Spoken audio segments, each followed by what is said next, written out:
Hai, episod kali ini kami berada di Carnival STEM 2025 peringkat daerah Kerian.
Apakah perasaan anda bila terlibat dengan Carnival STEM?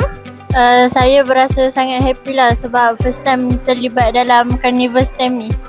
Terima kasih. Sama. Saya gembira tu tema tu. Saya punya kawan pun ajar saya. Saya je tengok je. Saya gembira. Terima kasih. Sama.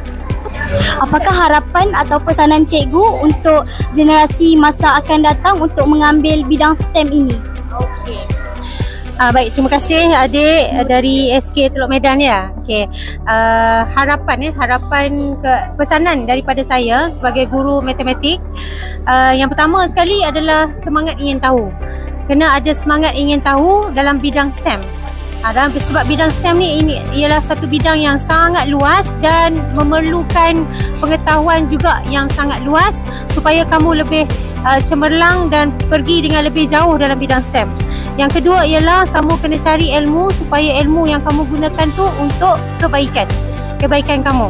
Okay, sekarang ni memang TVET sangat diperlukan dalam pekerjaan, dalam bidang pekerjaan. Begitu juga dengan sentiasa belajar dan sentiasa beradaptasi. Maksudnya kamu sentiasa ada keinginan untuk meneroka.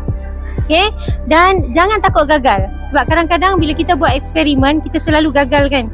Jadi jangan takut gagal. Okay?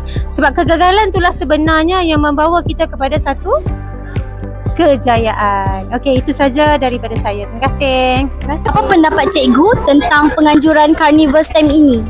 Baik, terima kasih kepada adik Nurin. Assalamualaikum warahmatullahi wabarakatuh. Berkenaan dengan soalan adik Nurin tadi tentang penganjuran STEM pada hari ini. Baik, untuk Carnival pada hari ini, cikgu dapati amat baik dan amat bermanfaat kepada semua murid kerana terdapat booth-booth yang mempamerkan berbagai-bagai inovasi, terutama inovasi STEM yang dapat memberi manfaat dan kebaikan kepada semua murid. Dan cikgu dapati banyak sekolah yang terlibat dan ramai murid yang hadir ke Carnival pada hari ini. Syabas diucapkan kepada penganjur dan terima kasih kepada TV PSS SK Teluk Medan. Terima kasih. Apakah pendapat cikgu tentang penganjuran Carnival STEM 2025 ini? Okey, pada pandangan saya, penganjuran Carnival STEM ni boleh memberikan peluang kepada anak-anak murid untuk mereka terlibat dengan STEM, iaitu sains, matematik, teknologi dan juga kejuruteraan bagi menarik minat. Supaya lagi satu memberikan pengalaman murid tentang bagaimana mata pelajaran itu diberi kaitkan dengan kehidupan harian kita. Maknanya boleh menarik minat lah, sebab sekarang ni murid-murid kurang berminat terutamanya mata pelajaran matematik dan juga sains. Tetapi bila mereka melalui Carnival ini, Ya, mereka rasa ada satu pengalaman yang boleh menyeronokkan. Jadi mereka boleh, saya mengharapkan benda ini boleh memberikan mereka pengalaman yang lebih luas dan kefahaman tentang STEM itu sendiri. Okey, itu saja.